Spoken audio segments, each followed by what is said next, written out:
Here we go in 5. Okay. I don't even know what button I hit.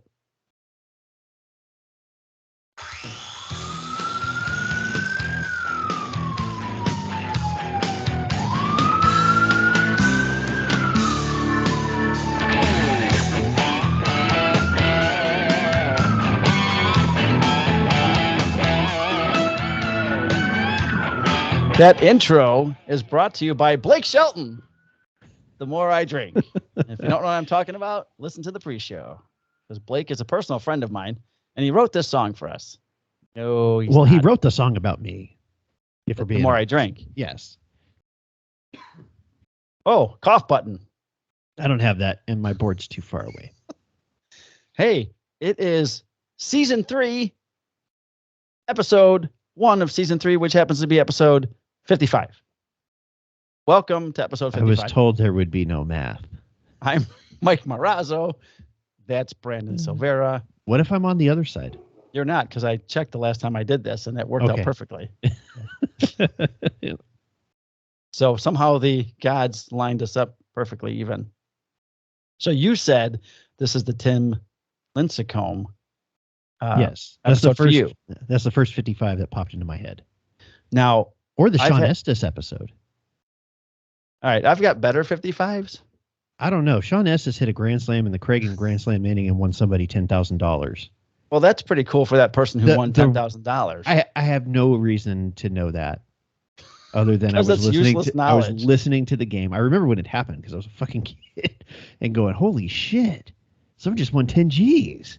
All because a pitcher hit a grand slam in the 5th inning. It's amazing. That's pretty cool. Who was the sponsor that was swearing? Cragen. When it happened? It was the Cragen Grand Slam inning. God damn it. A pitcher. Son of a bitch. A pitcher just cost us $10,000. I also like the fact that Sean Estes, anytime Vin Scully said his name, it's Sean Estes. Estes Testes. Yeah. And I always thought that was hilarious because I was a child. A kid, yeah. And you're still a kid, so it's still funny. It still makes me laugh. My episode number 55 dedication, because this episode might be called Mike's a Dick, because I'm in the detective division. You're a dick now. Yeah. I mean, you were a dick before, but now you have the official title of a dick. Exactly, yeah. Which I'll get into at the end of the show. My 55 would be Doug Buffone, for one. Was a Bears middle linebacker for 15 seasons. And then, and I got to work with him at Sports Channel. Just a great human being, great guy. And then Otis Wilson, who after him, who was a member of the 85 world's greatest defensive team. And Lance Briggs, 3 middle linebackers for the That's right, 3 Lance linebackers Briggs. for the Bears. Elk Grove High School. I Elk saw Grove. him play high school football, where he played against former Bears wide receiver Bernard Berrien. Oh, old Bernard Berrien. In section championship game. No kidding. That must have been a game. It was. Elk Grove won. We have an Elk Grove village out here in Illinois. Yeah, ours is just outside of Sacramento. Okay. 2 really good football teams. What's going on with Sacramento lately? Because I've seen stuff in the news, but since it's the West Coast, I don't give a shit. So I just scroll past Sacramento. But not like bad crime stuff, but like weather. Yeah, so right now we're in the middle of it's basically rained every day this year. And it's not like the little fucking drippy drop rain. It's like these are pretty big storms. I think 12 people have already died statewide. Wow. Including some little kids from trees falling into houses. Really? Yeah. I'm sorry to hear that. So right now, the joke was this morning was, yeah, we're still on for today as long as the power doesn't go out. Right. So, I texted you. We still doing this? And you're like, maybe. Yeah. So I don't lose power. My barometer for storms is always North Dakota because that was Midwest, and Midwest gets actual weather. Right. Like severe weather. And when Annie was moving up there, our final home stretch through the state, we had to drive by lightning because the rain was so heavy. Wow. And that's basically what I've been driving in all week heading home. I've never used the ludicrous speed on the wipers. Oh, okay. Until this week. I've never used it that much. You've gone plaid. Shit, this is still not doing anything. So wow. it's a been Spaceballs reference for people. Yes, if you don't get that, then this is not the show for you. If you can't laugh at a Spaceballs reference, then right. I don't want to associate with you as I'm surrounded by a bunch of assholes. So yes, it's been dumping rain. Towns are flooding. I think a bunch of schools in Santa Cruz canceled school for today. Wow. So it's been a little hairy, and it's supposed to rain for like the next 10 days straight. We've got sun today for the first time in like 10 days. Nice. So the Niners' first round game against the Seahawks will probably be a wet one, which I am so fucking pissed. Hold on, I've got to bring up the schedule. Pissed off. Saturday, 1:30 Eastern. Guess what time that I leave my house to go to work? 1:30 Eastern? 1:30 my time. 1:30. So at kickoff, I'm going to be hitting the road to go to work unless I'm sick. The Cowboys play at night. Yeah, they're the Monday night game, I think. 16th? Yeah. The 15th. No, 116. Yeah, that's the Monday. They're the Monday game. Fuck Tom Brady. Yeah, until he screws over my team. This is not the same Cowboys team that they beat in week 1, by the way. Although if this is also not the same Bucs team, I'm going to shoot myself. But then you have to beat Philly. We just pounded them. Yeah, albeit Jalen Hurts wasn't with them, but whatever. Yeah, it's okay. You beat them with Gardner Minshew. That's all right. They had really nothing to play for. I'm looking at your schedule. You'll go on to pound the Vikings or the Giants. That won't even be a matchup. In all honesty, the Seahawks one, I hate the fact that the Niners are a 9.5-point favorite. In fact, I might go put some money on Seattle to cover. Is that game in Seattle? No, it's in San Francisco. Oh, okay. Or not San Francisco. It's in Santa Clara. They have the I might actually sneak up because I work in a town that is near Santa Clara. Yeah, you do. And I might just mosey on over. Oh boy, Brandon, what the hell are you doing at it? Don't worry about it. It's okay, boss. Everything is fine. I have a pass. I'm just going to write on a 3x5 card. I can do what I want. Right, because I'm the police. So, but won't you guys just sit in your squad room and watch the game? We won't. Okay, so big city policing versus small city policing, because I've done both. Yeah. Small city policing, yes, we would be sitting at the station watching the game, 100%. Big city policing, you can't sit at the station and watch the freaking game because if you're running lights and sirens to a call from the station to where I work, it's still probably like 5 to 10 minutes. Yeah, wherever yours you need a little bit of a better response time. But I can tell you that I will be sitting in a parking lot with my phone about this far from my face. Right. Or bring a tablet. I might bring my iPad. Yeah. But that will I will definitely be listening to it and alternating between the TV audio and the 49er radio broadcast because Greg Papa is fantastic. Well, I plan on watching the Bear. Oh, wait. Oh, the Bears. That's right. Who are they going to take with the first pick? They're going to trade that pick. Is there any good linemen coming out? Because they need linemen. I'll tell you what they need. They need offensive linemen. They need defensive linemen. They need wide receivers. They could probably use a linebacker or two. They need linebackers. The back four are great. They don't need any back, defensive secondary backs. Solid. Fantastic. The running backs, good running backs. Wide receiver, please help. And offensive lineman, please help. So I turned the game on yesterday. I was down here in the shop for the first time. I was telling you in the pre-show that since I switched over to the detective division, I thought I'd have more time in the shop. That's not the case. The first 3 weekends, the first weekend off of being into Dick's was Christmas weekend. So no shop time. Nothing and then to do. Follow that up with the next weekend off, New Year's Eve, New Year's Day, no shop time. No. So this weekend, I actually came down here. Today's Monday, the 9th. I came down here yesterday, had the Bears game on TV, and I'm making some more, the sports sign I made you for the 49ers? Yes. I'm making a few more for gifts. Nice. I can't, some of my friends don't watch the show, they listen, but this is the start of one. Very cool. That one. Georgia Bulldogs, like it. Georgia Bulldogs. And then I actually think I like TCU in that game. That's tonight, right? Maybe. Yeah. Holy shit. And then I got this going. Okay.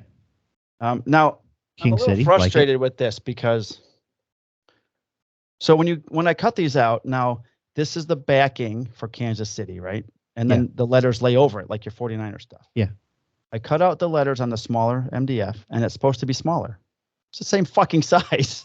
Like, what the fuck? Huh. So now I got to recut that out today. And then I got just a part of this one. This is the top. I got to cut the bottom out tonight. But very cool. I got a buddy who's a Viking fan. That's, in all honesty, it's one of my favorite logos. I love it too.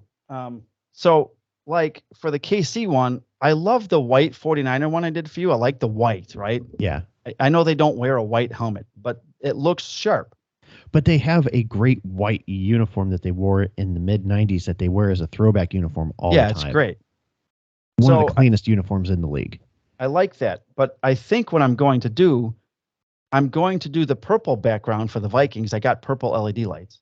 Absolutely. I'm going to do the red background for the Chiefs. I've got red LED lights. Yep. And then for the Packers one, my uncle, he knows I'm making him one. Yeah. At some point, but I want to practice. I either wanted to do the yellow background or white. I think the white, and then if I did the white background, I could do the green border. The frame could be in green or yellow, one of the two. So I don't know. I'm going back and forth with that one. But that's what I'm working on. I kind of ran into the same thing when I did the Panther logo. I didn't know really what to do the background as because I thought about like, well, I could do black, but then you have black on black, but they have their black helmet that they wear now. And then I ultimately settled on silver. It looks awesome. But I was super happy with that one. Brandon had an idea for those of you listening that we're going to switch up the show and see how it goes here in season 3. So hold on, cough. Usually we do the week or weeks of work, and we talk about some of the craziness that goes on at work. And then we do the Officer Down Memorial, which makes us want to stop recording. And then we go back and then we jump into woodworking, and it's kind of hard to after you just named off 10 police officers who were killed in the line of duty. So Brandon had a good idea where we're going to switch things up. We're going to talk about what's going on in our shops. Then we'll do the work stuff and end with the law officer. And then we'll leave you alone. And then you can drive off a cliff. And then you can feel like we feel. After the show. No, please don't drive off a cliff. Right. No, don't. Don't do that. So that's what we're going to do. So I'm going to ask Brandon. We haven't talked and we've texted a few times, but we haven't recorded in 4 weeks. So what's going on in your shop the last 4 weeks? Well, I'm completely caught up. Nice. No, so I had right before Christmas, I think I had like 3 days where I thought I was completely done, went, sat down. Annie came in and she goes, hey, so you're done with all the other orders, right? I go, yeah. She goes, did you ever do that sign for my mom that we were going to do as a gift? And I sat there and I put my head down and I went, fuck.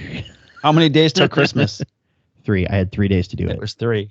So ran back out there. I freaking pouring rain, so I couldn't go get MDF. So I had to go off of what I had. So I found 2 pieces of MDF that I was able to join together and use as the backer. And thankfully got it done just in time. Like grabbed it off of the little painter's triangles after I put on the poly and just hoping that it's not tacky. Like, oof. Did you wrap it? Yes, it was just in time to be wrapped. And okay, now nothing stuck to it. No, nothing stuck. I thought about putting wax paper around it before we wrapped it. Right, yeah. I'm like, oh, that's God. Not a bad idea. Because I am notorious for being impatient and not waiting for paint to cure all the way and not waiting for poly to cure and just like, I want to go. I want to move on to the next part. So sometimes I do put some wax paper around it so that I don't screw it up. Wax paper, because that's not a bad idea. Yeah, so that's all done. Really enjoy making signs. Me too. Like signs and flags. And I do listen to other woodworking podcasts, the 2 big ones, the Shop Sounds and AWP, who we've had their one of their hosts on with us. And those guys are all about furniture for the most part. And they love making furniture. And I don't. I've made furniture and I get very anxious about it. Like one-offs are kind of fine, but I enjoy the signs more than I thought I would.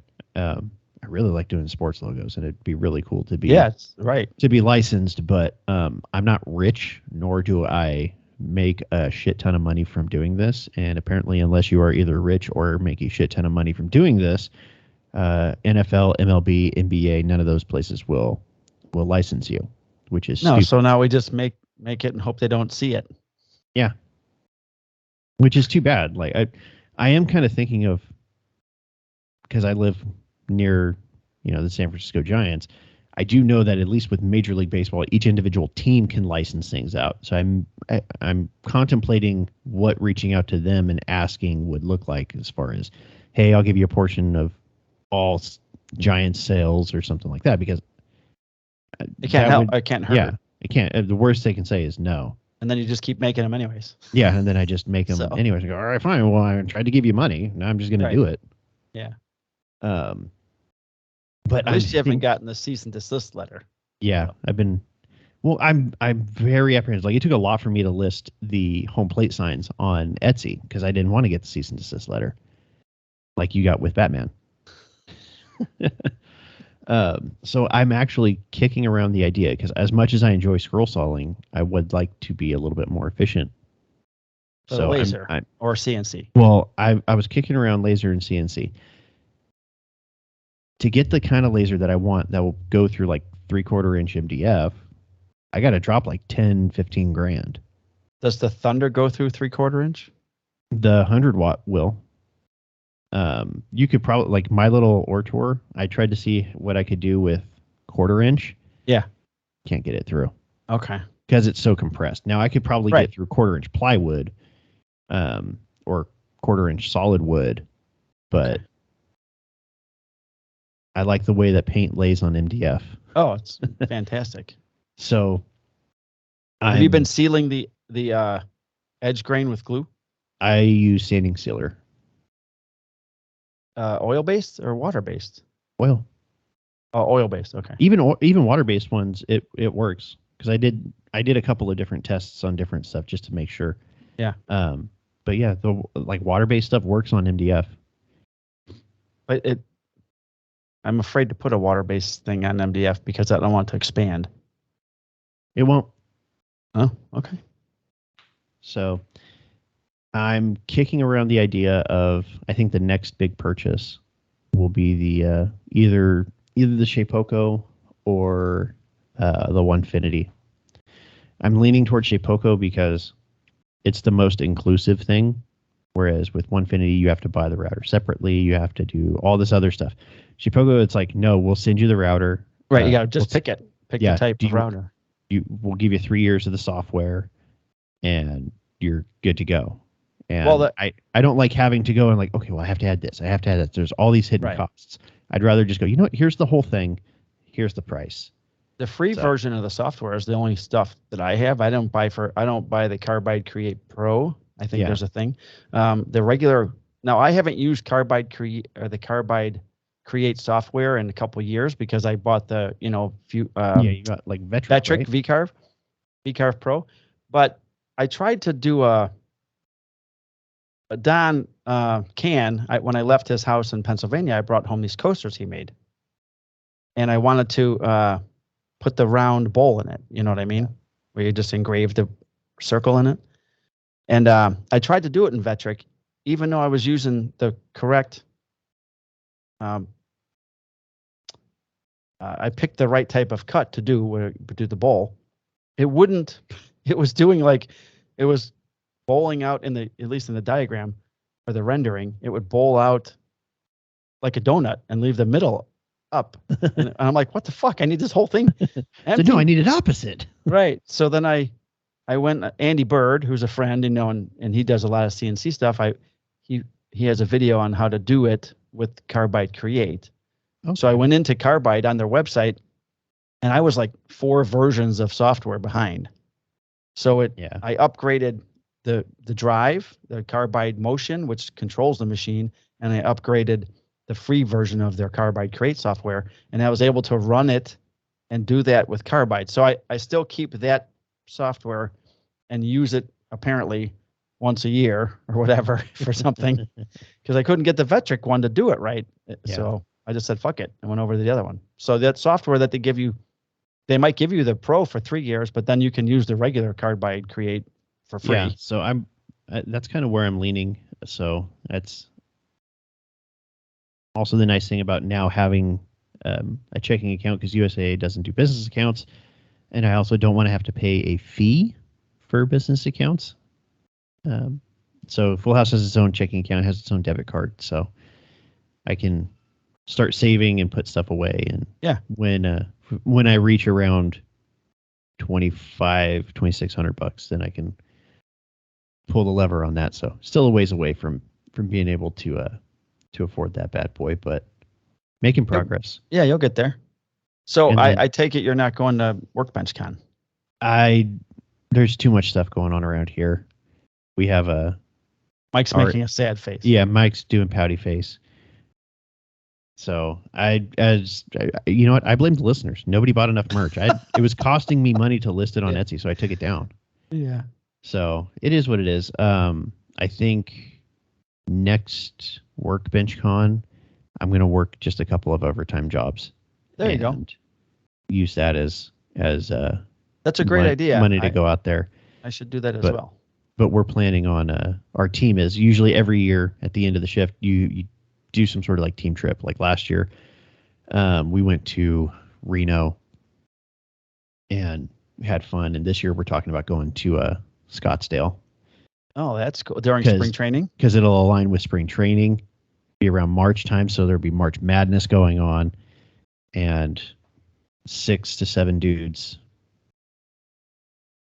late 20s, early to mid 30s. Sounds like fun. My liver's not ready. My liver's afraid. Just say no. No, I'm going. No, just say no to drinking a lot. Mike, we've covered Speaking of drinking, we covered this. If you don't know what we're talking about, listen to the pre-show. But also, the kids were bugging the shit out of Annie one day, so I was like, you know what? Screw it. We're going to do some computer science shop time stuff. So they all sat down, and I showed them how to like design something in Lightburn. Awesome. We decided to go with superhero logos. So I showed them how to do like the Batman logo.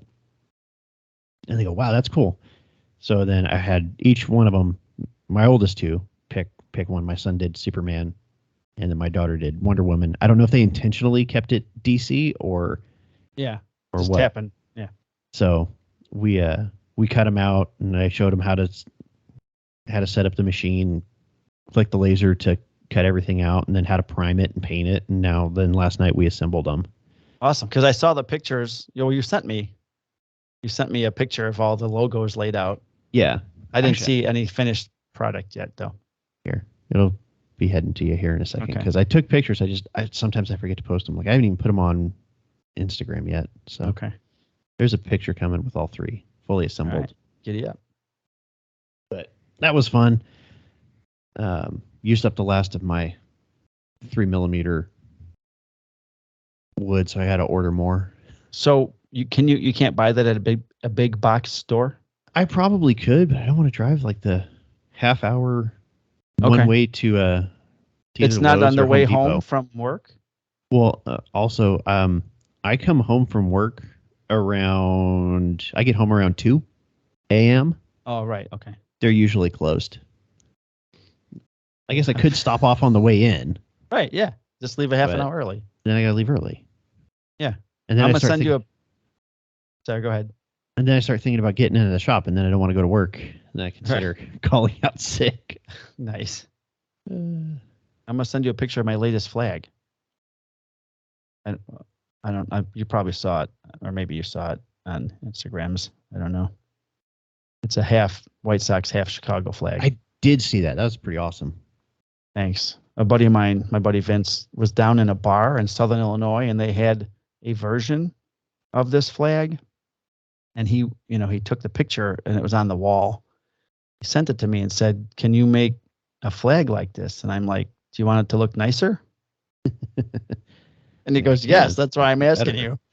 And I'm like, "All right, cool. Yeah, I can make that." So he gave it to his dad as a gift. And I just got a picture yesterday. His dad finally hung it. They went to hang it as soon as he gave it to him.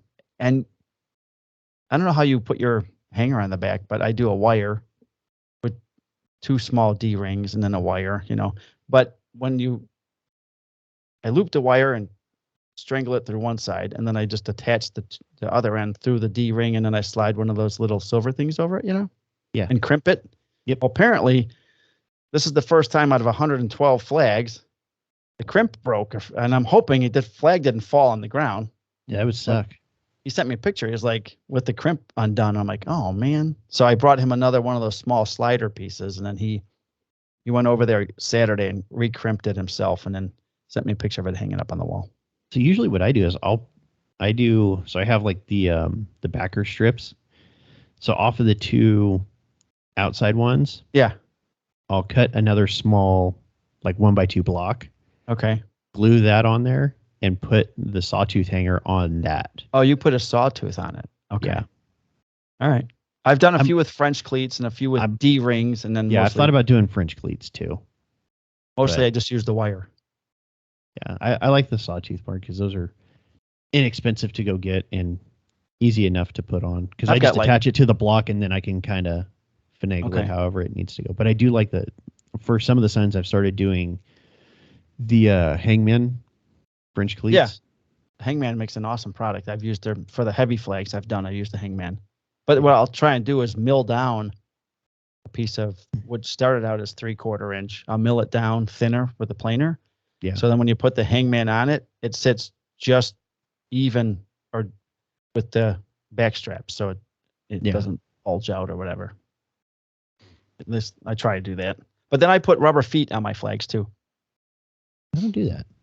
So I buy. I also don't do much of the Hangman cleats on my flags. For the concealment case I did. I put the flag. The flag was the lid, and then I built the box on a piece of plywood, and that mother trucker was heavy. So that one actually necessitated one. Oh, a French cleat? Yeah. Yeah. That was a good one.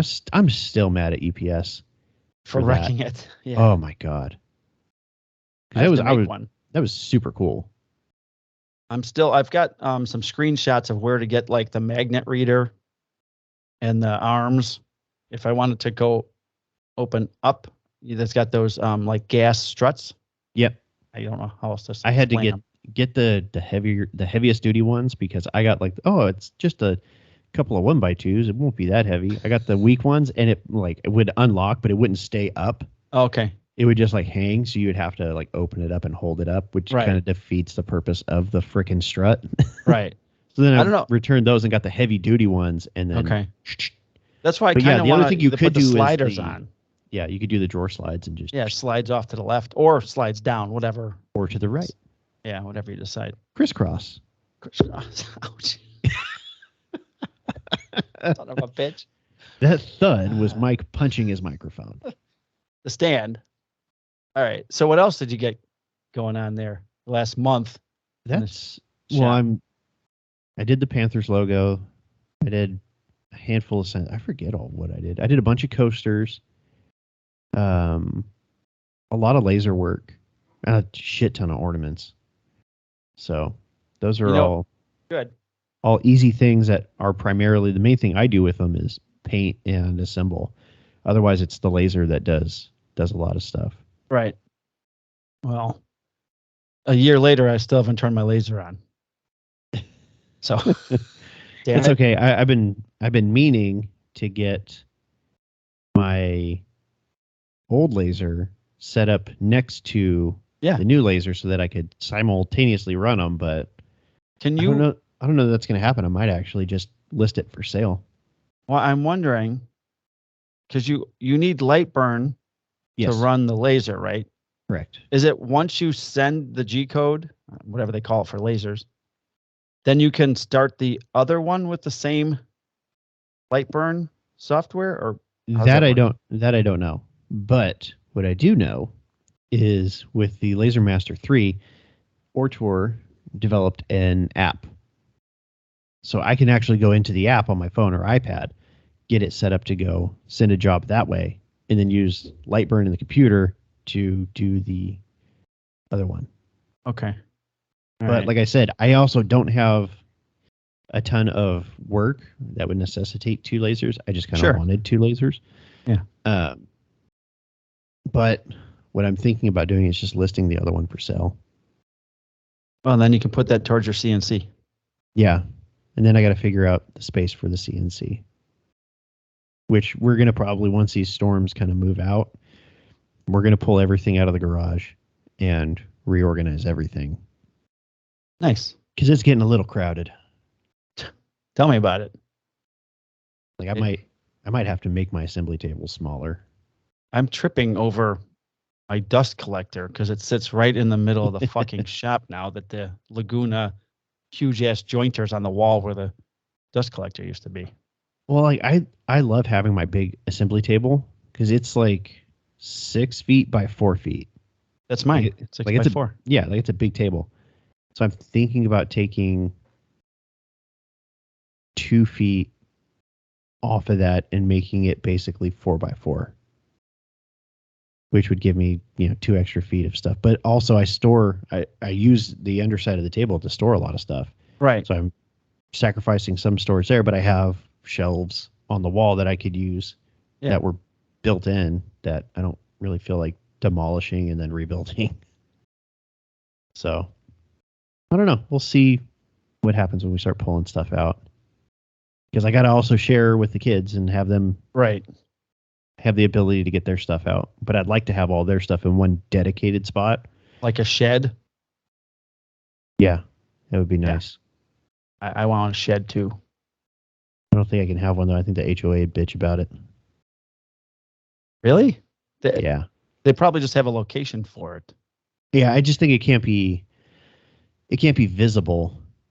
And the only other place where we would put it, we had, we didn't have it. The people who owned the house before us, they built kind of like a little lean-to extension off the back of the garage for storage. Well, that's kind of where my wood storage is. Okay. But you could put a shed I might need in there. to. Well, no, I couldn't put a shed. It's almost like a shed. I guess I could put their stuff in there, but then I don't know. Well, okay, I don't know. I might have to. If it's their shit or your tools, their shit's gonna get put back there. I'll downsize before I start fucking with their stuff. Okay. Just because that's just the kind of person I am. That's awfully nice of you. I had suggested that we get a public storage unit, which is, it's a rent-a-center, not a rent-a-center. Yeah, we used to have a public storage unit. Okay. I run homeless people out of public storage units. Well, yeah, we have 2 public storage facilities in the town I police in, and I've told you that their logo should be where burglars left the shop. Yeah. So I'm kind of skeptic about it, but we have one out where I live, and when we were doing our move to this home, everyone would take trips during the week and bring stuff from the other house to this public storage unit, and there's never been any problem over there. So we've got stuff everywhere, and I finally told her, I'm like, you need to just get a storage unit. But she wants to get one for like 2 months, and we take everything out to the house, bring it, all the boxes, to the storage unit. She goes through everything, decides what she's going to give away or sell, and then the rest of it comes back to the house and goes back up in the attic. I don't know. That's kind of what this room has turned into. This was the Christmas room. Yeah, I just prefer a storage unit where all the shit's at. And then I told her, I'm like, well, I'm not going to put anything expensive or any of my tools in there. I'm like, I don't care if my memories get stolen. I don't want them stealing my tools. And she's like, I don't care if your tools get stolen. I don't want them stealing my memories. Like, well, then we're at a stage. I've seen a lot of people, they just put like their holiday decorations there. Yeah, that'd be great. And like, it's amazing how much room that frees up. A lot of those. Yeah. Same here. Well, my oldest daughter, so my 2 oldest kids, their rooms are an extension or an addition on the house. They actually have the 2 biggest rooms in the house. And just the way that the rooms were constructed, my daughter she has her closet, but then there's like a little alcove in her closet for storage. Okay, so that's where all the holiday decorations go. She always gets mad. She goes, "Why do you guys always put the holiday stuff in my room?" Like, I would bring her over. I'm like, "You see that? That's storage. Yeah. This is technically attic space. Right. If you want, I could put a little door up there, or you can pay the mortgage and you could tell us where to put it." Well, she's 8. She doesn't understand. Well, then you get to put it wherever you want. That's how I told her. I go, "It's my house. I'll put it where I want. Yeah. If I want to put it in your room, just in your room and shove you in there, I'll shove you in there. I'm going to downsize you into the closet." Do you want to move into the room that your brother had?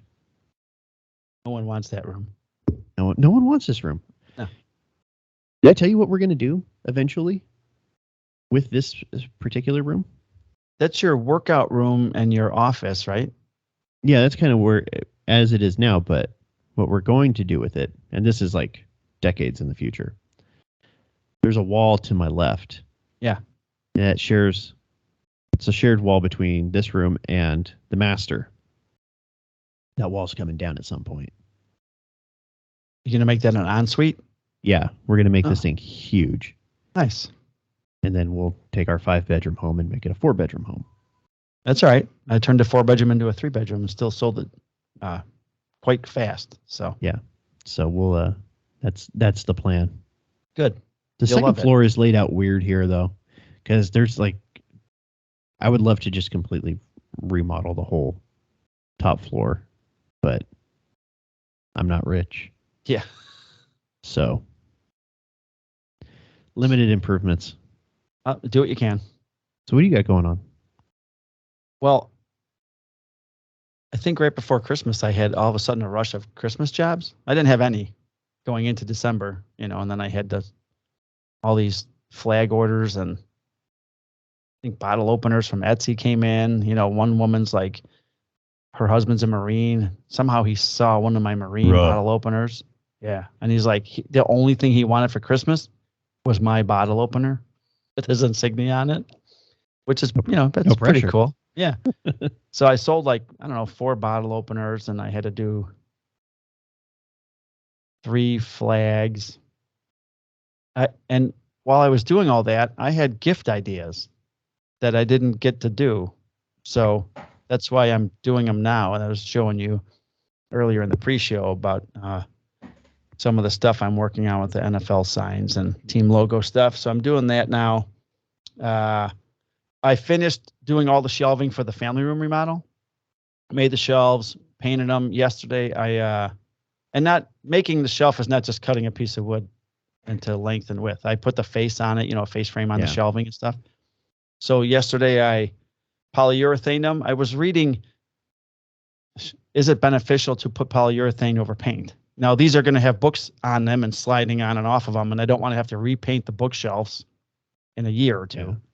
So I just finally decided just to polyacrylic over the paint, just to give it a little bit of more strength. So when the books are up there, they don't scratch the paint off. So I then ordered, we have 2 built-ins, one on each side of the fireplace. So now the shelving's done. I wanted to add some type of lighting in there. Mm-hmm. So I ordered 2 16-foot length LED light strips that work on Wi-Fi and all this other bullshit that can change color. So for Christmas time, we can do one side of the bookshelf red and one green, all that kind of bullshit. Yeah. So today I wanted to install the light strips, and then I can put the shelving up, but I don't know if I'm going to get to it because, I have to do all this today because I have a new schedule and I won't be able to do any work around the house until Saturday. So I want to get to some of it today if I can after I edit the podcast. But, just like you were saying, I'm running out of room. I'm tripping over my dust collector, and it's about time to start opening up the shop walls and start framing out the next half. Yeah. And I actually have a list of tools that I'm thinking about getting rid of. That's a good thing.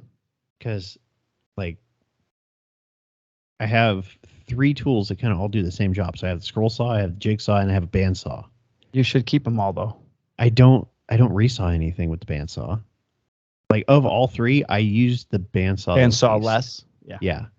The same thing with my drill press. Like it's nice to have when I need it, but I don't need it very often. So I'm kind of thinking about that one too. Okay. I used that new big ass drill press I bought quite a bit for my bottle openers. But you know what I learned? But I don't do a lot of bottle openers. Like, right. I don't get it. I learned, I finally found a video on how to do keyholes with the CNC. Oh, okay. Now, Vectric has a keyhole feature. I haven't been brave enough to do one. Hold on, I'm gonna go get the last bottle opener. I screwed up. Hold on. Oh, now it's show and tell time with Mike. This is the point in the show when Mike leaves the frame and then I didn't have to take off my headphones. I saw that. I could see your reflection in the TV. All right, so I was nicer than I usually am. I was doing a bottle opener. One of the ones that orders came in. And now when I do the keyholes, I do it on my router. Yeah. I tried making a handheld router keyhole jig like Steve Clyde uses, and I just couldn't get it to work properly because I'm a boob. I like boobs. Me too. So I filled these holes because now I have to re-drill these. But the keyholes were facing in opposite directions. So they're supposed to both be facing in the same direction. Yeah. This one wouldn't be able to go up or down if I put it on the wall. So after I filled these with plastic wood, I realized you're a fucking idiot. I could have just left this one and just filled this, and I could have had one keyhole. But I usually like to do two, so it doesn't like rock around. Yeah. So when you go to pop it, it doesn't come off the wall. Right. But what the hell? This one was fine. Actually, it would have been. This is the one that would have been fine. This one, not this one. Well, you're giving me the finger. I know. I didn't mean to. Sorry. So, anyways, now that I'm going to fill this again, I have to sand it and put more of this plastic wood in here. Then I'm just going to put this on the CNC, and I'm going to practice the keyhole. I bought a Manitool CNC keyhole bit. I'm not going to try and use the keyhole bit I use in my regular router. So I bought that. And I found this video, which you can't, some guy who made the video didn't make it so you can save it and you can't comment. It's like made for kids, whatever. So you can't even save it to like a favorites. So I had to bookmark the site so I can go back and refer to it again because he uses Vectric VCarve. So I'm looking forward to learning how to do that. And then I learned, I've had that CNC for 3 years, right? Ish. Yeah. I finally learned that in Vectric you can do a two-sided piece. So when I do my bottle openers, I only have the face of what's going to be engraved. But apparently there's an option where you can then do the reverse side of whatever piece you're working on. And I learned that from watching his thing, because that you'd be able to then flip it and do the keyholes. You'd have two sides, two engravings on each side, one engraving on each side. So I learned how to do a two-sided piece. So I want to practice on that. Basically, that's it, man. I went out and bought a bunch of MDF yesterday. I got some 1/2 inch and some 1/4 inch, and then I cut those pieces out for that Kansas City template for the sign. And I downloaded a bunch of files from, I went to Etsy first, and I found there's a company on there that was advertising on Etsy, but if you go to their website, you get half off. So I downloaded a bunch of NFL teams, but I wanted a multi-layered SVG file, right? So you can move shit around. Yeah. So when I designed the cutouts for Kansas City, you got the 2 arrowheads, because one's the one color on the bottom, then one above it. Yeah. And then the KC together, and then the KC is in pieces on top of that. The shadow. You have the shadow, and then you have the regular. Right. So the shadow pieces are smaller that fit over the regular. And I just move them aside. I moved them around and laid it out on a 24 by 24 piece of MDF. And then when I cut it, if they weren't fucking the same size, I don't know how that happened. Maybe I should cut one from the inside and then one from the outside. I don't know. See, it's interesting, like the way that you guys design, like you CNC workers, the way you guys design stuff versus light burn, right? So like I can pull, like take the Batman logo, right? I bring it I find an image on Google, copy the image, paste it into Lightburn, and then I trace it. Right, bitmap bitmap trace. Map trace, yeah. And then I can get rid of the original image, and then I can ungroup it to where I can take each thing, and that takes all layers. So I don't have to go buy like the different layers and stuff for things. I just find the image. Yes, it is easier. There are sometimes, like when I started doing the police badges, the ones that I couldn't find like really clear images on, I started looking for SVG files, and if I couldn't find the SVG file, then I went and I think I paid some dude like $10 to do my agency's badge. And then I can completely edit it. I found the right font for numbers and stuff. So now that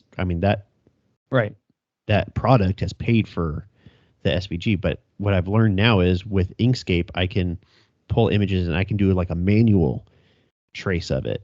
So I could do it myself now. So it's just getting to the point now of, do I need to, or do I want to do that kind of stuff, or do I want to just outsource it? Right, because it's so time consuming. The two of the flags I did for the Christmas rush were company flags, and she sent me the closest she had to she didn't have a digital file of the company logo, so she sent me a screenshot that they have on Facebook, and the lines aren't straight, you know. So I imported it, did a bitmap trace, but then I had to clean up all the lines, which it took me like 2 hours, if not 3 hours, to then clean up the image to where it's all straight lines and cuttable. So I have that ability to do that too with Google Images, but like I just downloaded a Shaq image.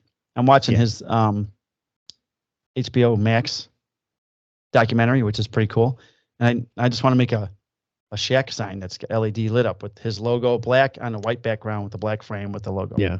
With the LEDs behind it. So I download the logo, and I'll probably have to clean it up because I tried to find a high resolution image, but it's kind of hard to. So I actually think the next thing I'm going to start doing is there's a couple guys that do it. One of them's BM Art. He does like jerseys. Oh, like a wooden jersey? Yes. Okay.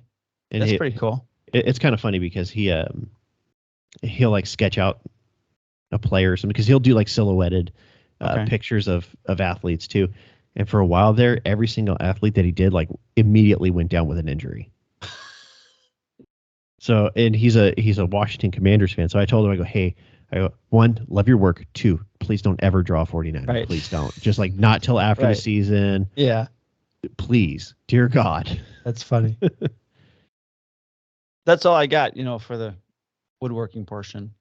Yeah, well, it's kind of now the dead time of the year for everybody. Is like you made it through the Christmas rush, and now everyone's kind of taking stock of where they are and where they want their business or their hobby to go in. Yeah, and I want to do personal projects now while I have time before I get orders again. You know what I mean? And I also want to start adding on to the shop and opening up this mess and framing out walls and shit. So. And finishing the family room. And then once the family room's done, I got to build a door for the bathroom, the new bathroom. Yeah. So I got stuff. If I didn't do woodworking for the next 4 months, I wouldn't be surprised if it, except for 1 or 2 orders coming in here or there. Oh, and I have a question for you, because you've made more cutting boards than me.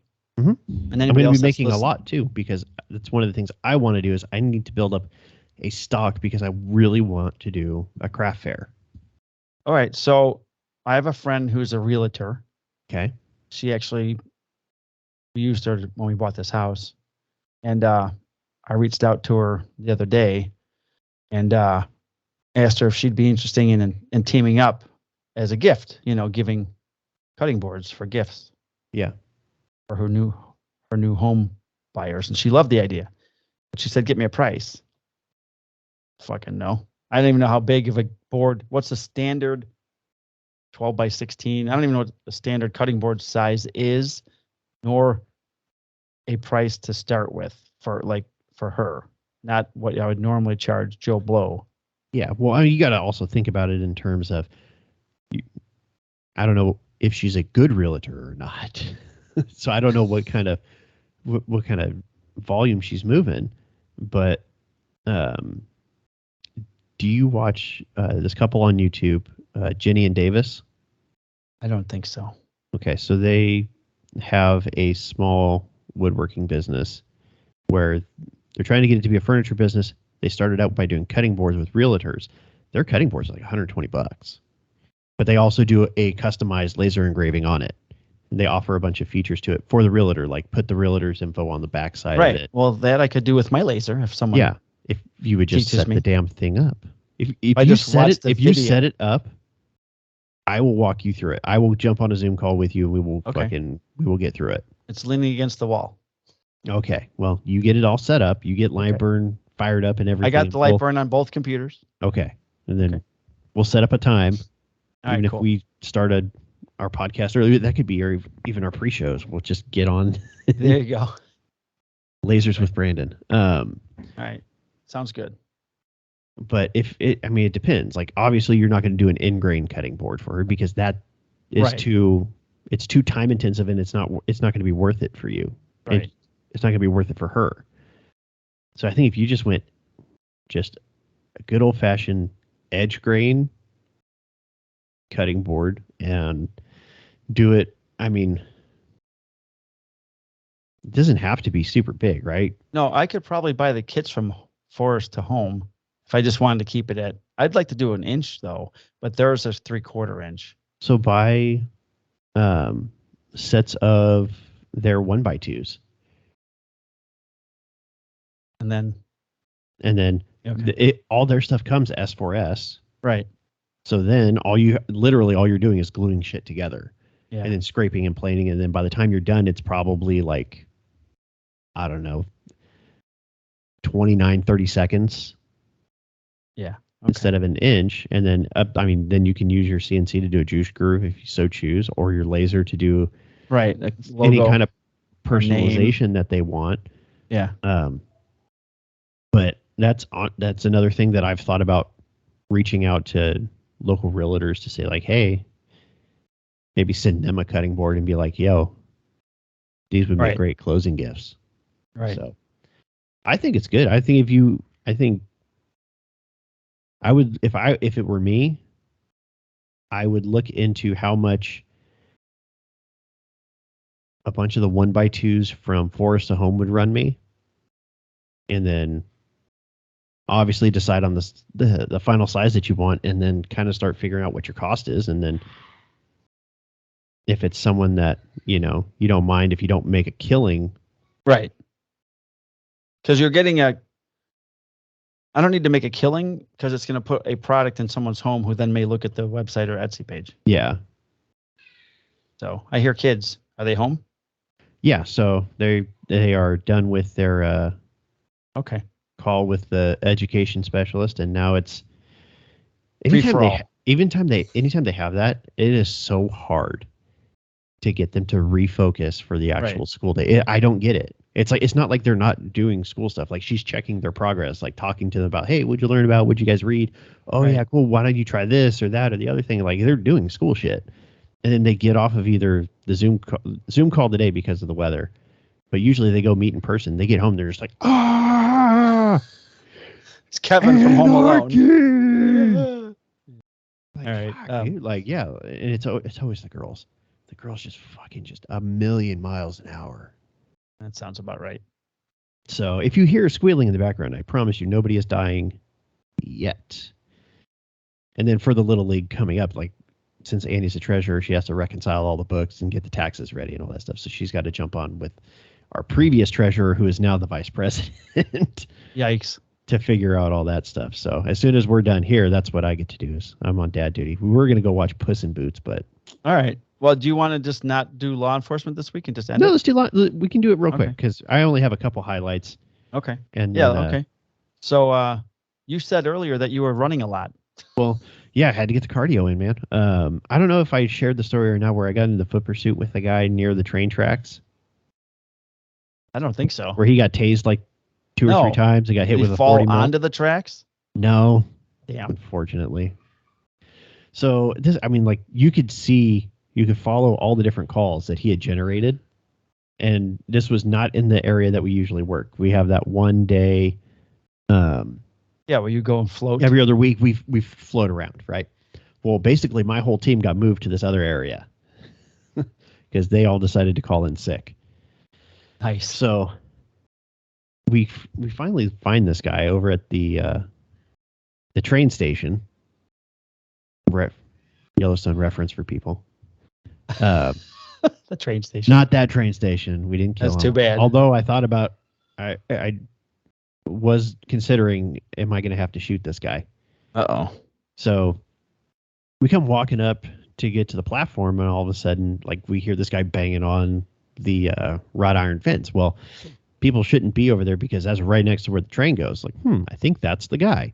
And then as I'm thinking, that's the guy, I see a rock, like pretty good sized rock, coming up and over, and the body at cam, you. Yes, and the body. I don't remember if the body cam capture or not, but in my head I went, "You son of a bitch!" So me and my partner start running over there as our sergeant, who's behind us, puts out over the radio. Yep. I don't know what your guys' penal code is for assault with a deadly weapon, but here in California, it's 245.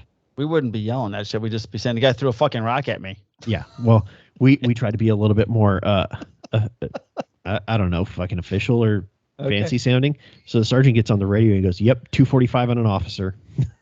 Yeah. Which basically, because in California we have to be extra careful because every DA in the state is just fucking jerking off trying to do cop for a bad use of force, which 245 on an officer is basically the green light to say, okay, you can now go fuck this man. Go. Up. Right. He has fucked around at level 9. Yeah. Now he needs to find out. So we get up there, we run up the stairwell to the platform, find the guy, and he just turns around, and you know how train tracks are on the ground, right? There's a lot of rocks and stuff right next to him. He just picks up a rock and fucking wings it. And you hear a pew ricochet off one of the pillars.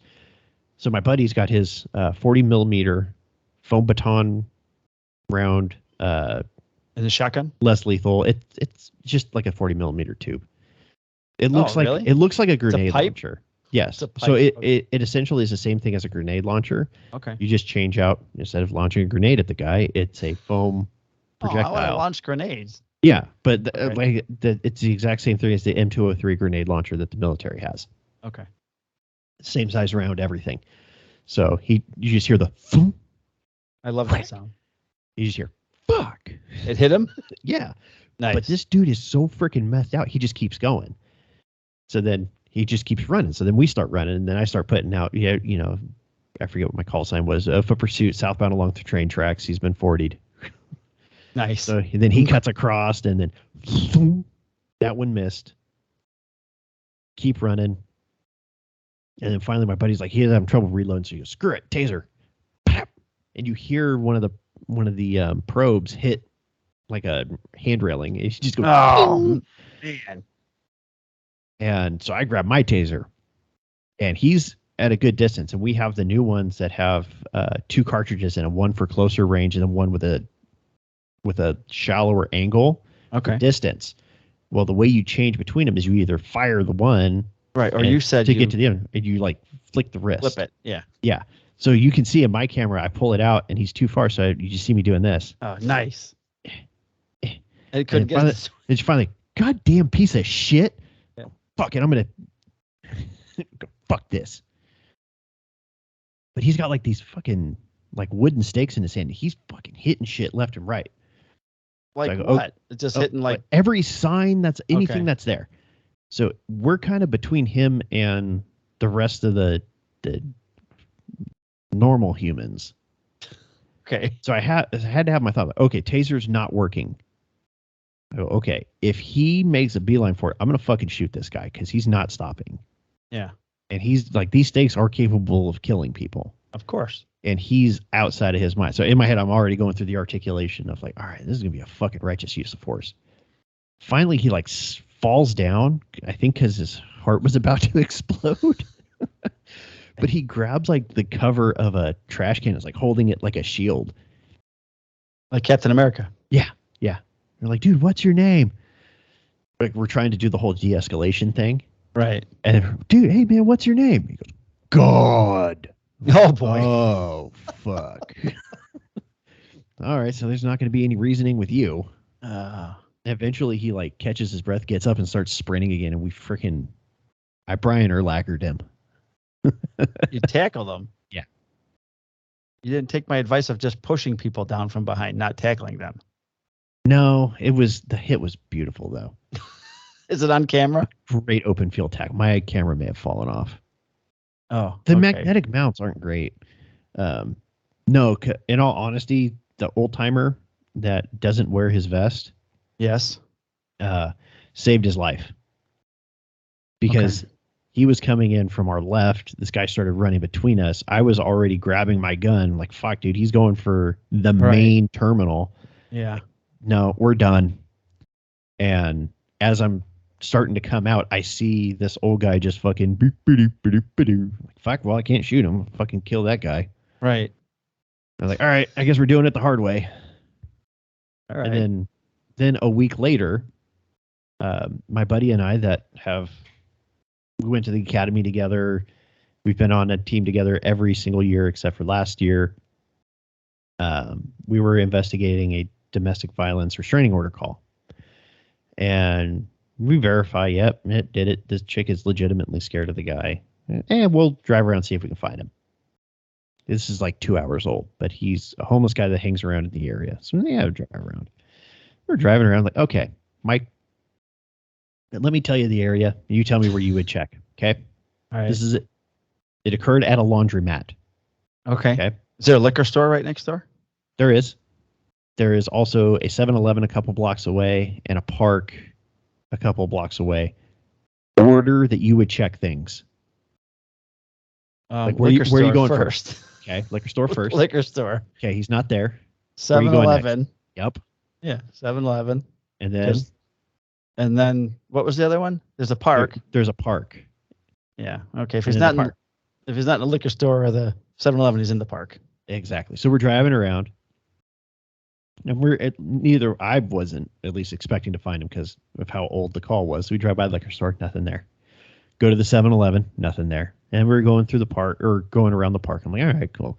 Like, this guy's not going to be here. He's down in the creek. And all of a sudden I see my buddy jamming into the parking lot. I'm like, oh, fuck, he found him. So I start driving into the park and I see him jump out of the car and start running. I'm like, oh, fuck, he's running. Oh, shit, foot pursuit. There we go. Foot pursuit. Whoop, whoop. Have you seen Zootopia? No. Oh, it's a great Ben little Stiller? movie. No, Zootopia, not Zoolander. Oh, it's an animated movie. Oh, okay. This little bunny cop, she's like super excited for stuff. Yeah, she gets into a foot pursuit. She's like, whoop, whoop. And that's how I felt. I was like, yes, fuck this guy. So I flip around and start driving because, look, I am built for power. I'm built for the tackle, not for the chase part. Right. My buddy is similar to your build. He's built for the chase part. Okay. So I start jamming my car around to try to cut this guy off. And I just see my buddy pointing down one way because people are putting out very unnecessary radio traffic, which is one of my pet peeves. Because the whole time my buddy's trying to get on the air going, hey, I'm in a foot pursuit. I'm trying to get on the air going, hey, my partner's in a foot pursuit. No one's keeping the air quiet. Nope. So I get there and I have my window cracked so I could hear him yell anything. He just goes, he went that way. I lost him. All right, cool. So I'm driving around, like, there's an apartment complex and then the creek where a lot of the homeless people go. He probably went into the apartment complex to go to the creek. So I go down to the next intersection. I'm looking southbound because that's where the creek is. I'm like, fuck, man. He should be popping out right there. I'm like, fuck. I go, well, look back northbound. And I see him doing like the Bigfoot walk in the middle of the street. And he looks back over his shoulder, sees me, and I can see him very clearly go, fuck. And he takes off running again. And I'm not going to run across 5 lanes of traffic at 9 o'clock at night. No. To catch some shithead for violating a restraining order. I'm going to use my car with the fancy lights and sirens. That's right. So he runs into this church parking lot. And again, I know this church parking lot goes straight back. And then if you bang a right, you're in the creek. He's got a good head start on me. So I jam across in the car, get into the parking lot. I'm like, where the fuck did this guy go? There's no way he made it to the creek. So I'm driving around, and now I'm pissed. Because now we've lost him twice. Now I've lost him. Which, by the way, people are still putting out unnecessary radio traffic. Of course. So I still can't even get out. Like, hey, I refound him. Like, hey, hey, dude, get over here.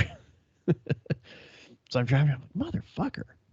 And by the time the radio quiets down, well, I don't know where this guy is. I'm not going to put out any traffic. There's no point. Like, there's no point in setting up a perimeter. He's down in the creek. Or we won't even know where to really start. So I'm like, all right, fuck it, whatever. This will just be a fun story between me and my buddy. So I start driving out, and this asshole literally falls out of a bush right in front of me. And now I'm laughing hysterically because he does like the whole scramble, like all fours trying to get back to his feet and start running. So I reach to go and pop the door, and he hangs a right to go northbound away from the creek. I'm like, boy, you're on the sidewalk. I go, the car is faster. So I just keep driving. With on like the sidewalk? Siren. Yeah. No, just on the street. I'm like, okay. Oh, okay. So then he makes a hard right towards another apartment complex to try to hop the fence. Well, he's run probably close to a mile now. Sure, he's got to be exhausted. He's tired. So he tries to jump this fence, and he makes it about nipple high, and he just hangs. Just hangs on the fence. Again, nothing has been put out because, again, more people are putting out stupid radio traffic. So I get out of the car, finish laughing, activate my camera. Plot my gun. There's finally a little bit of a break. I go, hey, priority traffic, which is the signal to everybody to shut up. I have something to say. That may be important. Yeah. I go, all right. I've got one at gunpoint at this intersection, which is like 2 miles away from the original call. Nice. Suspect's hanging on the fence. He's already run from us. Send me 2 units, code 3. Lights and sirens. Make lots of noise. Scare this guy. So I tell him, I go, look, dude, get off the fence or I'm going to shoot you. And he just goes, just into a big old heap on the ground. And he's sobbing, I'm sorry. I'm sorry. I'm sorry. I'm sorry. I'm sorry. I'm sorry. I'm sorry. So my buddy gets there. He's not, like, he's too drunk to follow commands or anything. So we make the decision of, hey, we're just going to go handcuff him. Yeah, that's a good idea. I go, hey, I'm going to go completely off gun because I don't think he's got a weapon. And if he moves, I'm just going to tase the shit out of him. I'm good with it. So go handcuff him, put him in the back of the car. And he's still sobbing like a little bitch. And then eventually pukes all over the back of my buddy's car because he is hammered drunk. Oh, man. Yeah. So then my boss gets out. He goes, what the fuck happened? I go, let me tell you what the fuck happened. I go, we were circulating, trying to find him. He found him. He ran. We chased. We tried to say stuff, but all these other radio. These other motherfuckers are telling you that, the injuries are non-life threatening, but this guy's got a pretty good facial trauma. He's going to have to go to the hospital. And the second that asshole stops talking, this other person is like, yeah, put me on a unoccupied suspicious vehicle over at the Target parking lot. We all know it's fucking the homeless guy's got a little bit of dope in his pocket. You don't need to put it out. All right, just shut up. Just wait like 5 seconds. All the while we're chasing this dude. Doesn't your dispatcher just hold the air? Well, yeah, if you can get something out. Yeah. We couldn't even get out hey, we're in a foot pursuit. Right. So those were the 2 most exciting things call-wise and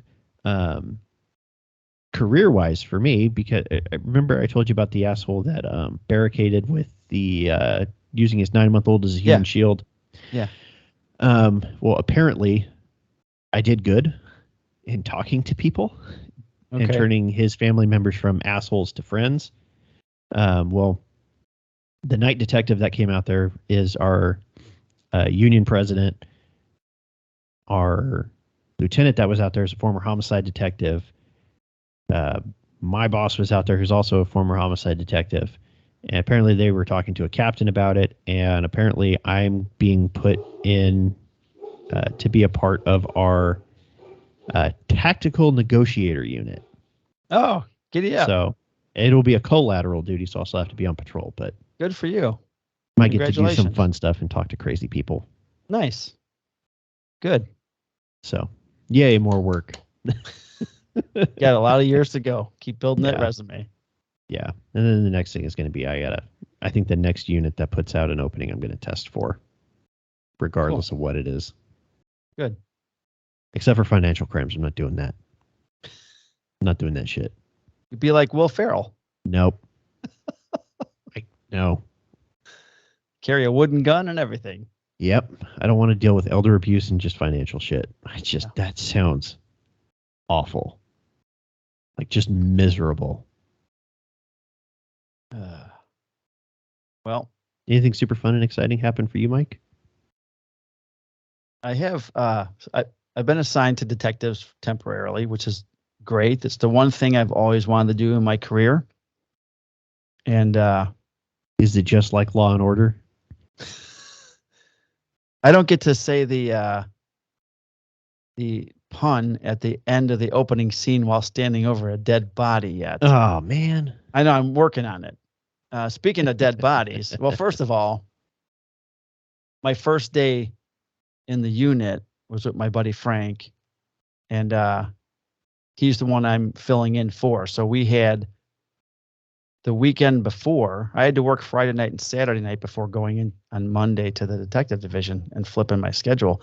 But on that Friday night, we had an armed robbery in a car at a restaurant. So the guy, some Indian guy, brought his family. He's from Quad Cities, which is in Iowa.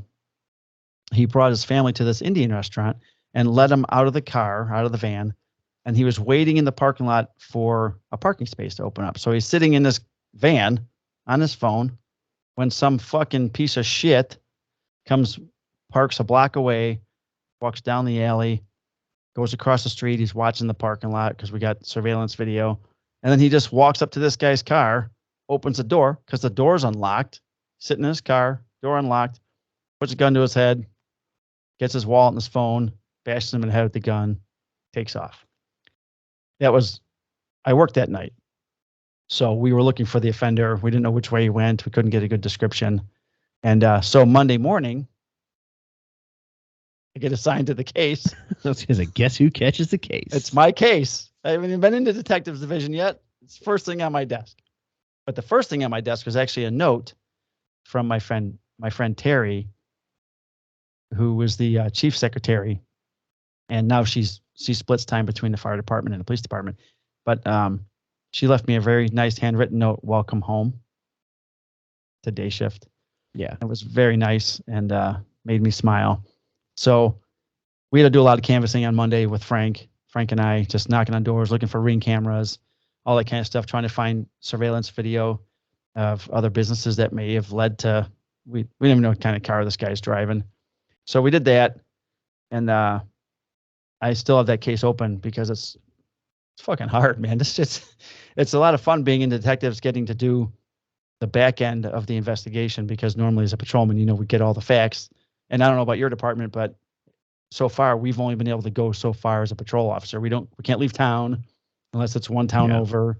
We can't drive all over. So it's been fun learning all the software that we can use and how we can track cars and all their cool stuff. It's been great going out to lunch. Here's the best thing about it. When I eat lunch, I don't have to shove it down my face in 5 seconds thinking I'm going to get a call where you have to run out and leave your food. My buddy Vince just got 10 years on the other day. He bought pizza for everybody. So I come walking in. I'm like, ooh, hey, congratulations, happy 10 years. He's like, yeah, we open up the pizza, sit down. He takes a bite, gets a fucking call, has to leave with the rookie. Right away, he's got to leave. We all enjoyed his pizza. He was gone for like a half an hour. Had to put his pizza in the oven to keep it warm for him. That's nice. Hold on. Was this a hot call? Yeah. Okay. Yeah. I was gonna say, you guys don't like with these code 4 calls. You just like, hey, no, he couldn't. I'm gonna finish my pizza. Yeah, they had to go. So my buddy Kevin and I. So Frank's out now, so I'm doing my thing with Kevin, and we had to run out to a town called Schaumburg, which is a huge city, and look for a suspect. And I'm like, hey, I got a friend. My friend Kendra works in Schaumburg. We went to the academy together, in 1999. So I'm like, I text her up. I'm like, hey, I'm at Portillo's in Schaumburg. Swing by. She's like, fuck yeah, man, I'll be right there. So she came over. She was on the street. She told me she's fucking retiring in January 1st. I'm like, or February 1st. I'm like, what? She's fucking retiring next month. So we had lunch. It was great to see her. And another one of my classmates that's retired soon.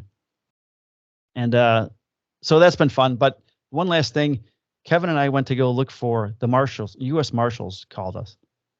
And they're looking for some guy who's a sex offender. And he was last Cowboys, by the way. Yeah.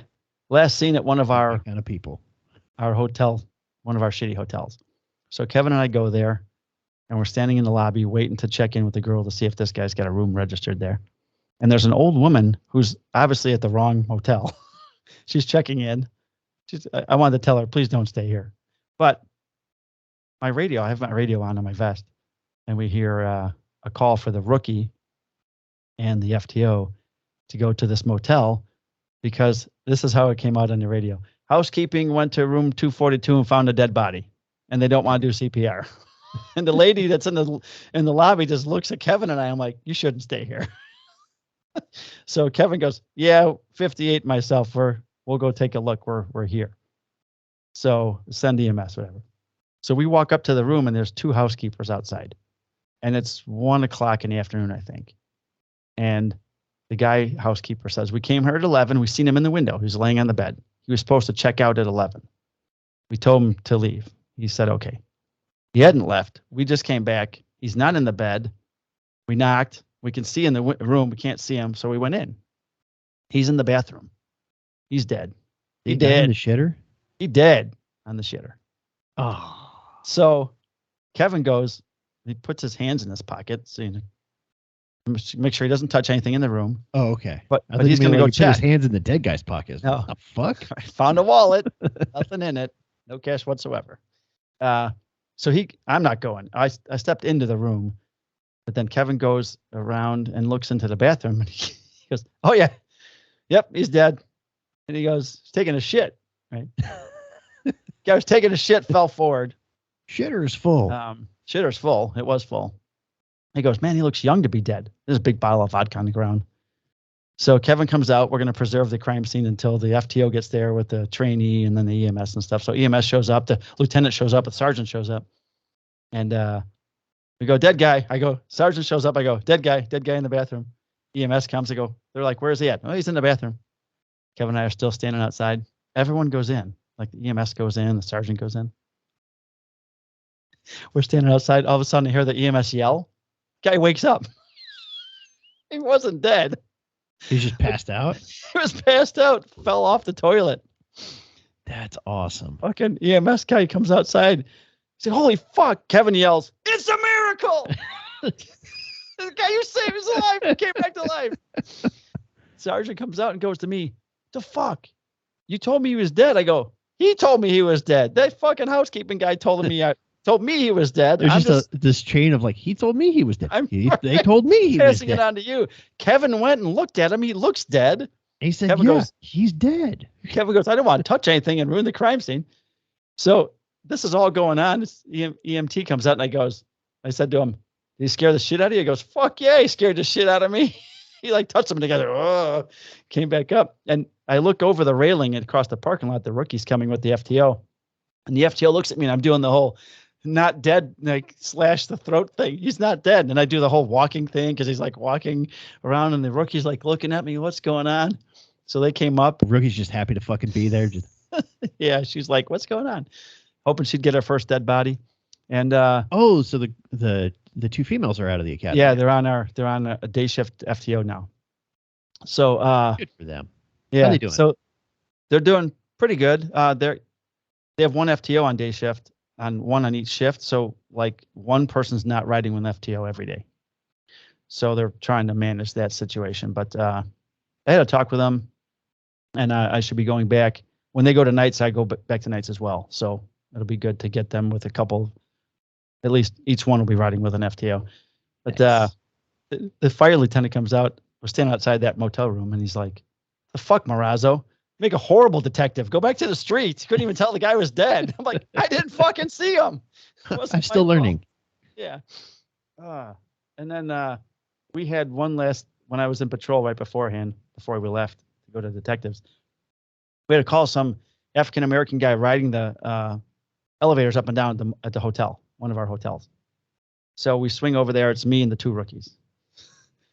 And the rookies whose call it was the last guy to get there, right? So me and my buddy Francisco, we walk up to the elevator, and the security guard, who used to be a Cook County Sheriff Police, he's holding the door open of the elevator, and the black guy's in there, and the guy's like on a whole bunch of shit, and he's just, fuck you, I'm not getting out of the elevator. So Francisco and I are going, hey man, you got to leave, you got to come out of the elevator, and he's, F you, I'm not coming out of the elevator, and we can't get him out of the elevator, so we're going to have to go in the elevator and get him out until the third guy shows up on our call, my buddy Brian. It's his call. He walks in the sliding glass doors and he goes, what's going on? And now I look over at Brian and I look at the guy in the elevator, this black guy, whose eyes go like this, one in each direction. I can't really tell. He's like, who you looking at, guy? I said to Brian, I go, I don't know, man, this guy's in the elevator and he's talking to us, but I don't know who the fuck he's talking to because his eyes are going in each direction. And the guy heard me and he goes, what the fuck? And he comes rushing out at me. And I go, oh, he's out now. And the security guard, he came out of the elevator and realized that he had come out of the elevator. So he turns around to go back in the elevator after I yelled, hey, I got him out. And the bodyguard or the security guard body checks him across the lobby to keep him out of the elevator. So then the guy goes to the lobby, starts taking off his coat. He's going to fight. So I take out my taser and put it behind my leg so he doesn't see it. And here's the rookie. We watched the video. Brian ends up tackling this guy into a table, which breaks a Christmas tree with glass ornaments. It creates this huge mess in the lobby. And then the 2 rookies are on top of this guy. And I like meander over and put my foot on his ankle. Or, just a pressure point to make him get his arms out behind him. I'm helping him while I'm holding my taser. The guy with all the years is just watching the 2 young guys fight. But if you watch the video over, you can see Brian, he's stretching. He's getting his arms ready. He's stretching his neck. He knows he's going hands on in like 3 seconds. And here's me with the taser out at my side. But, that's always the comment I make after a use of force. Is like, once we get him in custody and stuff, I stand up and go, "God, I should have stretched." Yeah.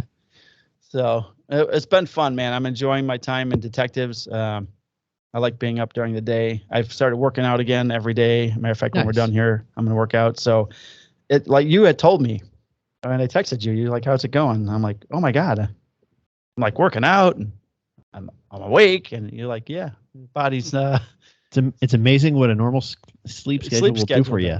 Yeah. So it's all going to come to an end in a couple of weeks and I'll go back to nights. But I was told that when these 2 rookies are done, which should be late March, immediately they're going to put me on days. Nice. In patrol. So I'm looking forward to that. At least for a while. And then maybe I'll stay a year or 2. And then eventually they're going to I think they're going to add a 4th detective.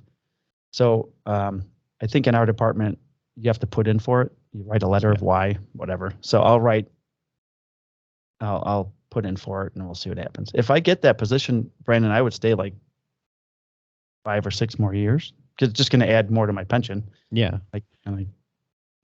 But we'll see.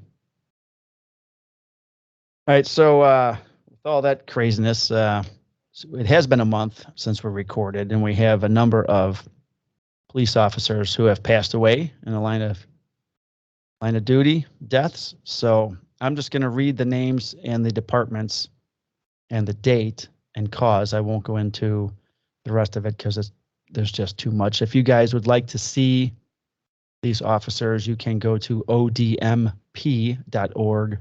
officerdownmemorialpage.org.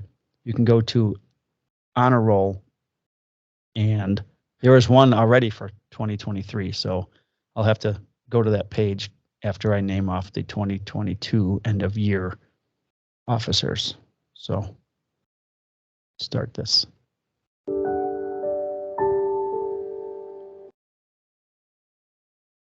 From the Warren County's Sheriff's Office in North Carolina, Deputy Sheriff Jose Angel De Leon. His end of watch was Sunday, December 4th, 2022, from an automobile crash. From the United States Department of Homeland Security, Customs and Border Protection, Border Patrol, Border Patrol agent Raul Humberto Gonzalez Jr. His end of watch was Wednesday, December 7th, 2022, from an automobile crash. From the Maury County Sheriff's Office in Tennessee, Reserve Deputy Brad Miller. His end of watch was Monday, December 12th, 2022, from an automobile crash. From the Alaska State Troopers in Alaska, Court Services Officer Curtis Matthew Warland. His end of watch was Tuesday, December 13th, 2022. It says animal related. From the Gwinnett County Department of Corrections in Georgia, Senior Corrections Officer Scott Osborne Rainier. End of watch was Tuesday, December 13th, 2022, from gunfire.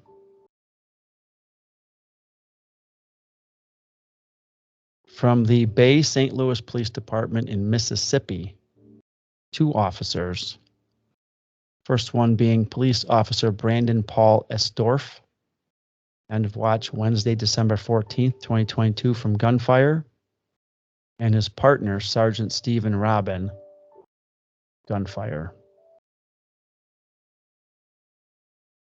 From the Stuttgart Police Department in Arkansas, Sergeant Donald Scobie. End of watch Thursday, December 15th, 2022. Cause of death was gunfire. From the Wyandotte County Sheriff's Office in Ohio, Deputy Sheriff Daniel J. Kinn. End of watch Thursday, December 15th, 2022, from an automobile crash. Cumberland County Sheriff's Office in North Carolina, Deputy Sheriff Oscar Giovanni Bolanos Anavisca Jr. End of watch Friday, December 16th, 2022, from a vehicular assault. From the Broadnax Police Department in Virginia, Chief of Police Joe Carey. End of watch Friday, December 16th, 2022. Struck by a vehicle. From the Benton County Sheriff's Office in Arkansas, Detective Paul Daniel Newell.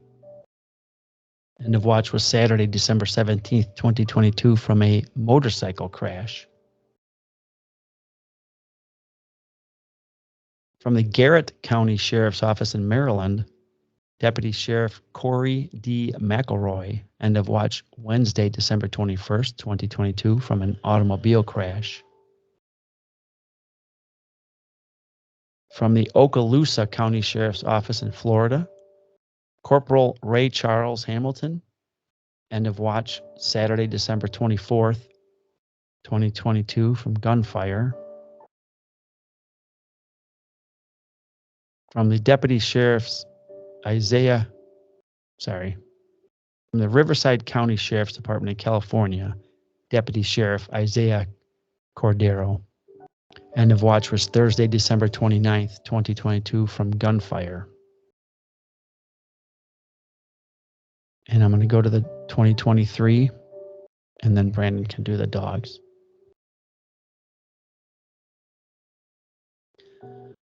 And the first police officer killed in the line of fire in 2023 is from the Brackenridge Borough Police Department in Pennsylvania. Chief of Police Justin McIntyre. End of watch Monday, January 2nd, 2023, from gunfire. And then we only have one K9. And I know we're going through them kind of quick, but I'm going to take a little bit of time with K9 Jack. So K9 Jack is a police K9 with the Los Angeles County Sheriff's Department.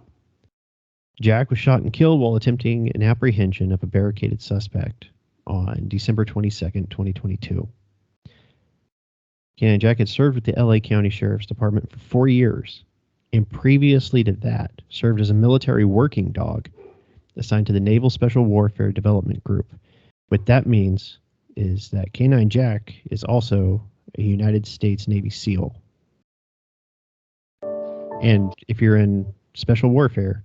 That means in the development group, that's SEAL Team 6. This canine was a badass.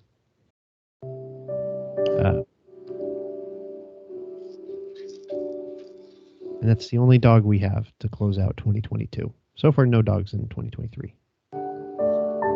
And too many officers. Yeah. All right. That is a wrap on the show. Way to bring us down at the end of the show. Damn it. I don't know if I liked it being brought down in the middle of the show or at the end of the show. Well, final count for 2022. Yes, please give. 229 officers, 60-40 gunfire, 57 auto-related, 97 medical, all other 11. The overwhelming majority are medical-related issues. Take care of yourself. And drive. Yeah, if we take care of medical and auto-related, okay, that's 100, hold on, I gotta do math, 154 officers out of the 229. Take a walk. Stop burning the candle at both ends. Don't say no to one overtime job a month for those of you that like to work yourselves to death. Yeah. So a lot of it's preventable. A lot of it is. All right, I'll get off my soapbox now. All right. So thanks for listening to episode 55. And we greatly appreciate your sticking with us. We had our holiday break. I know we didn't discuss it prior to taking the holiday break. Sometimes illnesses happen and stress and work. Being overworked happen. And I mean, if you guys started paying money, like maybe we could squeeze in an episode or two. Like be willing to all right, I'll just be tired. So 2023 is upon us. I hope everybody has a healthy and prosperous year. And hopefully we'll get to do this 40 more times this year. I'm shooting for 40 episodes this year. It's a lofty goal. It is a lofty goal. Full episodes, not just episodes and pre-shows, but 40 full episodes, which would mean 40 pre-shows, which would be 80 more downloadable shows for people to listen to. Yeah. So, Brandon, if people want, we have no questions. That came up this time. Can we get a welfare check on David Franklin? It's been a long time. I'm concerned. David, he actually sent me some personal text in reference to some software I was learning, the Lightburn stuff, and some other. He and I have chatted back and forth a couple times. Yeah, some other things. I know he's doing well, but for the rest of the people that I know, they're missing his voice. Yeah, I'd actually like to get him on the show one of these days. So I'll get in touch with you, David. See if we can't schedule that to get you on the show. We have a couple people that we've been trying to get on the show. Yeah, and I just need to get in touch with them and schedule them. So I'm going to start working on that. You know what sucks about being in detectives? I can't do anything. I can't do anything in my personal time. I'm so used to having mic time, especially in a squad car, right? Because I can edit the podcast while I'm at work. I can do all kinds of stuff. But now I just actually do work. I'm actually doing work, and then when I get home, I work out and go to bed. So it's like Tuesday through Friday, I'm not doing anything. It's almost like you got a job. I know, what the fuck? Weird. It's bullshit.